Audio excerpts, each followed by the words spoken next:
नमस्कार. मधुरम चॅनलमध्ये तुम्हा सगळ्यांचं पुन्हा एकदा स्वागत. मधुरम चॅनल तुम्हाला आवडत असेलच, तुम्ही बघत असालच, ऐकत असालच, त्याला सबस्क्राईब देखील करत असाल, लोकांपर्यंत पोचवत असाल. अशी छोटीशी अपेक्षा तुमच्या माझ्या मनातील सगळे विचार म्हणजे तुम्हालाही मांडायचे होते, बोलायचे होते, तेच मी उत्स्फूर्तपणे मनात आलेले विचार त्या वेळेला मांडण्याचा प्रयत्न करते.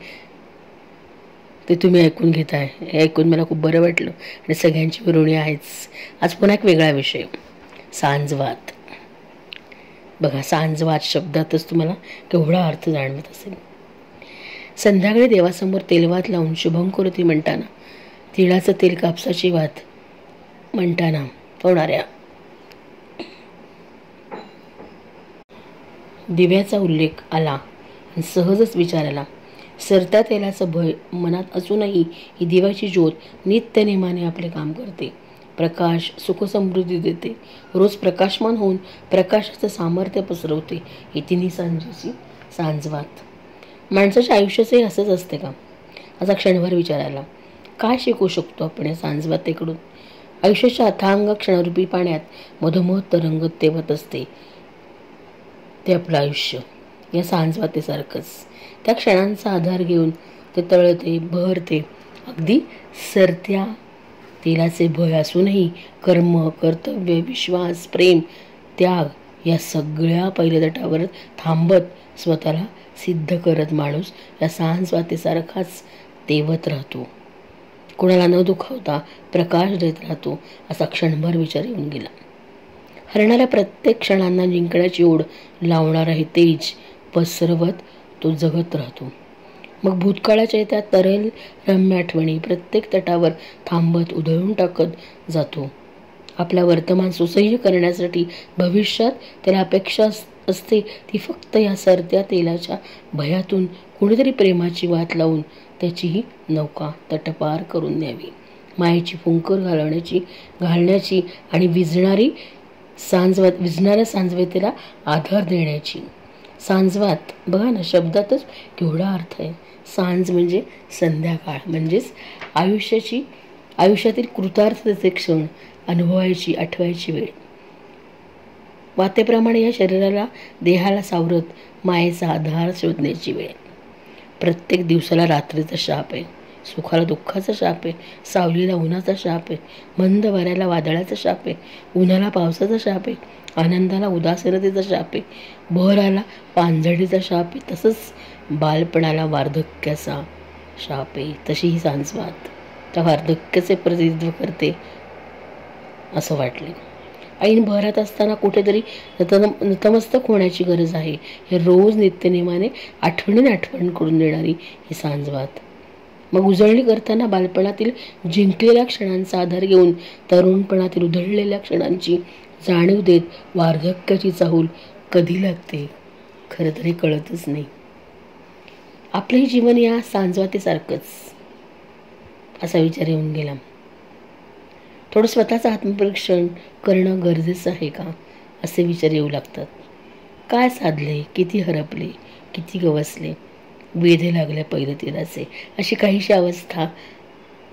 हातात काही मिळालं नाही, गवसलं नाही, काही हरपलं, हे सगळं आठवून हळवं करायला लावणारी ही सांजवेळ. आणि सांजवेळी त्या सांजवातेकडे बघताना सहज आठवलेला विषय. तरुणपण भोगताना वार्धक्याचे हाल बघून माझं भविष्य मला दिसलं, अशी भावना सांजवातेकडे बघताना येऊन जाते. पराधीन शैशवासारखा वार्धक्यात स्पर्श मात्र ममतेचा, मायेचा मिळावा, एवढीच काहीशी प्रार्थना वृद्ध आसवं गाळत करत असावीत का, असं वाटले. तशी वेळ येऊ नये त्यांच्यावर, म्हणून भूतकाळ वर्तमान हा सुकर समृद्ध करणं आपल्याच हातात असते, हे नकळत विचार येऊन जातात.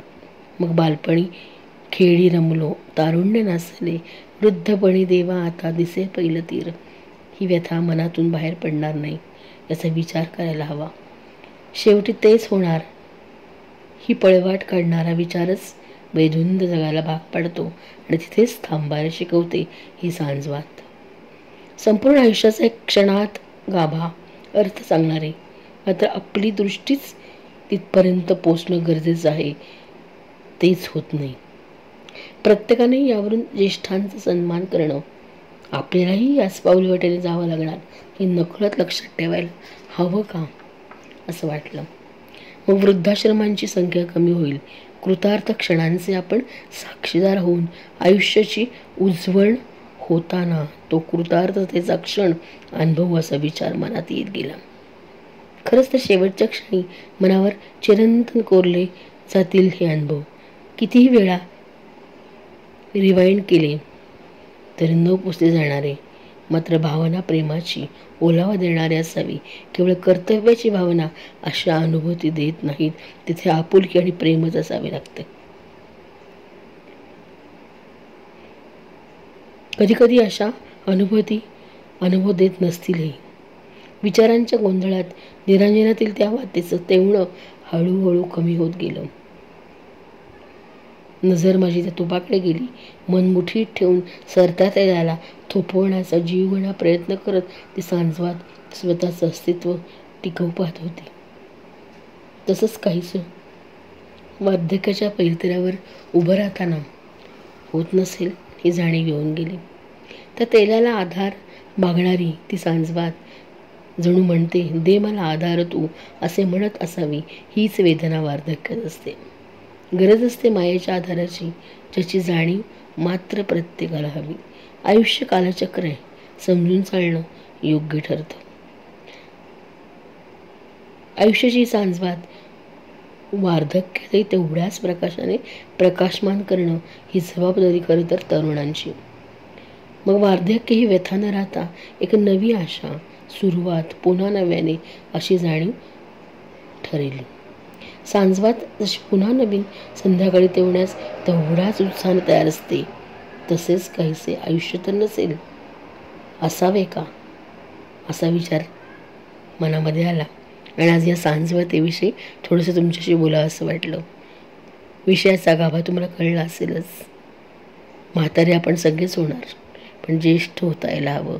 आणि त्या ज्येष्ठांचं संगोपन करण्यासाठी तरुणांनी विनम्र आणि कटिबद्ध असायला हवं. हाच विचार मनात येऊन गेला. आणि सरत्या तेलाचं भय त्या सांजवतेला होतंच. जी मुठीत ठेवून ती आपलं अस्तित्व टिकवण्यासाठी प्रयत्न करत होती आणि नकळत माझं लक्ष त्याकडे गेलं. आणि त्या सांजवतेला पुन्हा तेवढ्यासाठी मी थोडंसं तुपाचं बळ त्या वातीला दिलं आणि वात पुन्हा एकदा प्रकाशमान झाली. तुम्ही जसं बळ देणार तसंच तुमचं आयुष्य पुन्हा खुलणार. इथं वयाचा बिंदू थोडासा बाजूला ठेवला तर झेप घेण्याची ताकद ही कोणत्या वेळात येऊ शकते, पण ते झेप घेण्याची ताकद मिळण्यासाठी लागणारं पंखामध्ये बळ हे देता येतं. ते पुन्हा एकदा तोच भाग कुटुंबातील सदस्य आणि तरुणाई यांनी याचा विचार करायला हवा. म्हणजे वृद्धाश्रमांची संख्या खरं तर नकळत कमी होईल. हे शिकवणार मी कोणी नाही, पण जस्ट छोटासा मनामध्ये या सांस्कृतिकडे बघून हा विषय सुचला आणि तो स्फूर्तपणे मी बोलण्याचा प्रयत्न केला. तुम्हाला आवडला असेलच. धन्यवाद.